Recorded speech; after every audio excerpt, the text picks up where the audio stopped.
Darkest night of all.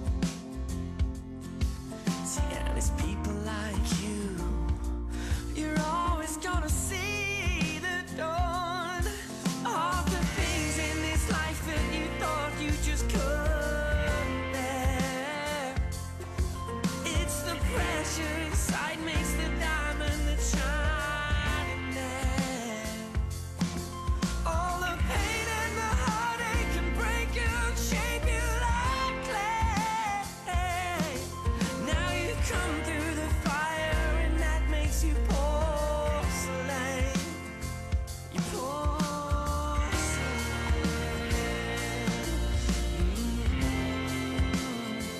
You porcelain.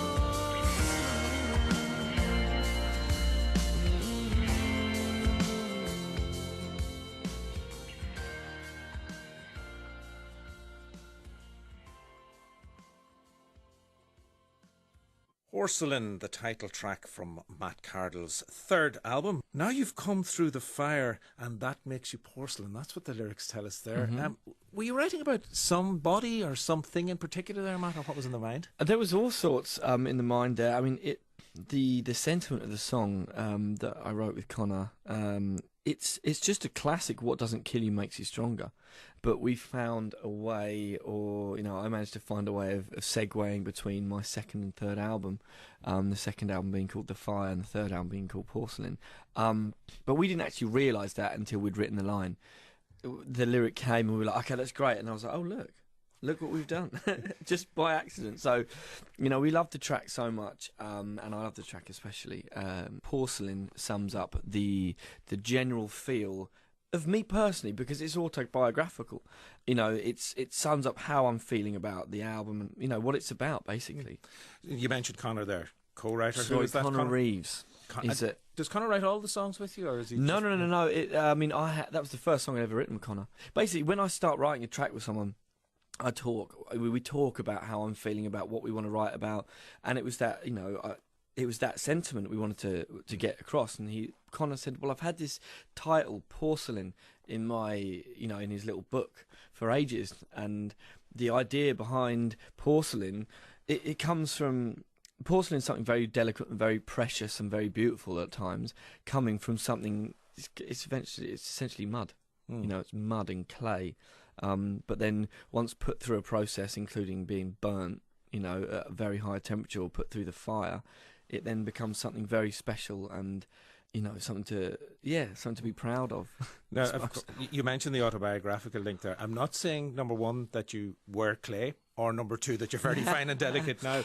But I guess in some ways, the X Factor experience 2010, was that a sort of a fire type experience for you, both positively and negatively? I mean, I suppose that was, it very much was. Also, I mean, I think the reference to the fire that I made on Porcelain is more about the second album and the situation personally I was going through. My relationship fell apart just before I started writing The Fire, and that's what the album's about. So, I mean, you've come through the fire, and the fire for me was not just the album, was the whole situation.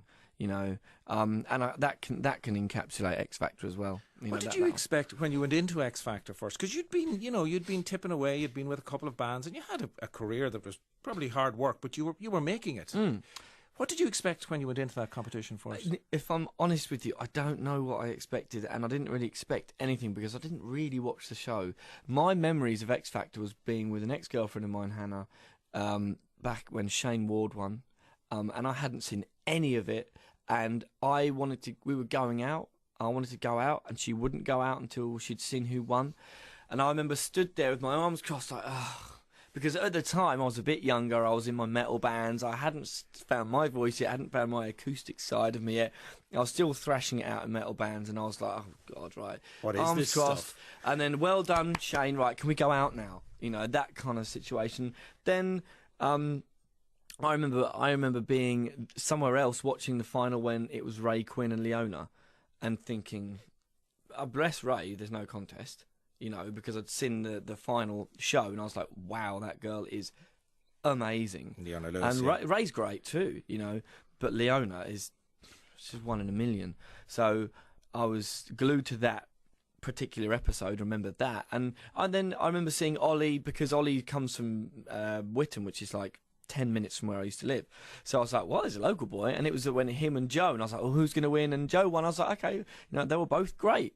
And that was the last day. They're my 3 memories of X Factor. And then I was in it and on it. And on it and going to win it eventually. At what point did you get an inkling that this is a lot bigger than I expected to be? I think it's when they ran us out through Topshop, down Oxford Street one night as a big press hype thing. It was like, ooh, look at how many paparazzi we can get down to Regent Street.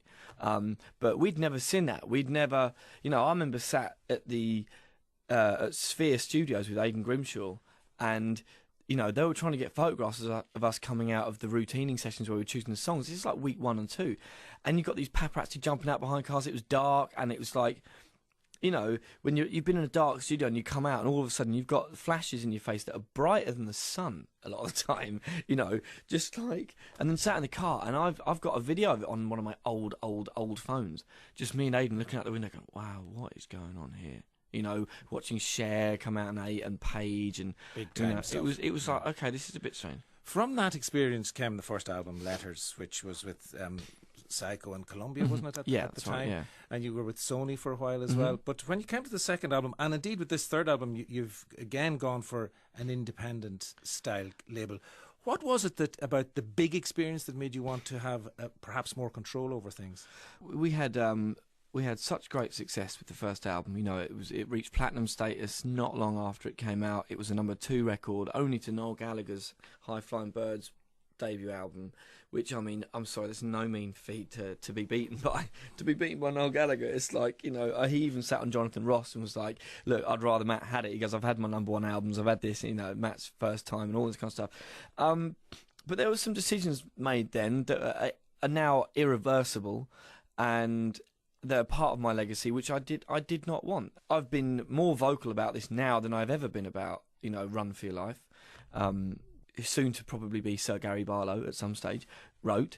And I'd written a song called Starlight with some guys down in Brighton. This was Richard Stannard and Ash Howes. These are 2 very, very successful writer producers that did all the Spice Girls stuff. I mean, these guys are incredible at what they do.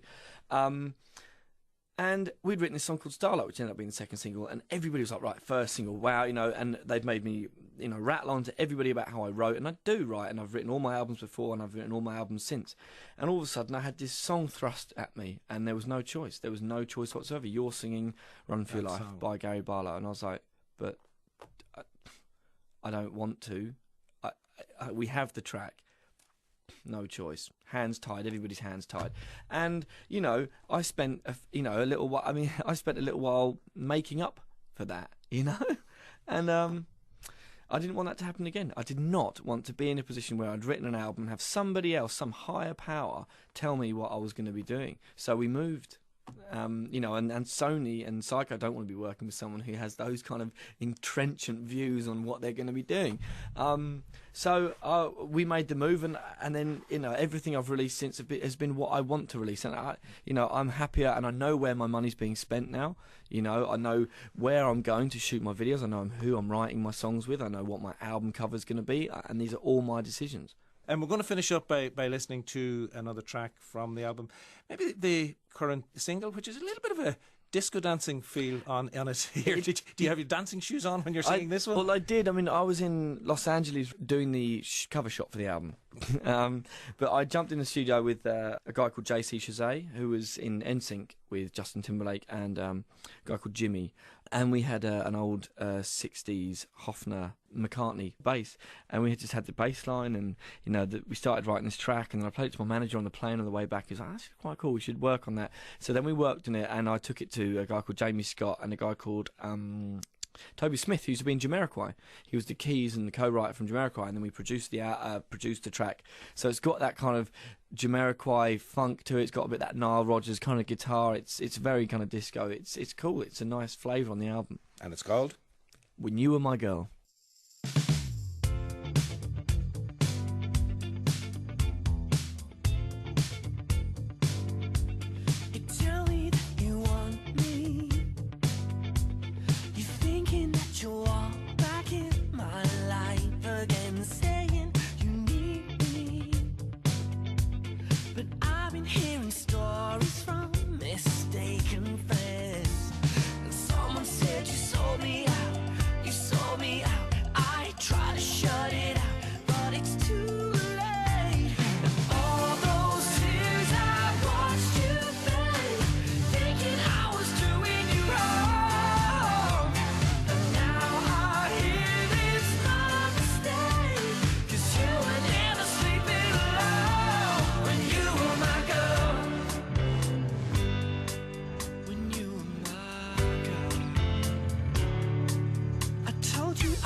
When You Were My Girl from Matt Cardle and his third album, Porcelain. Matt.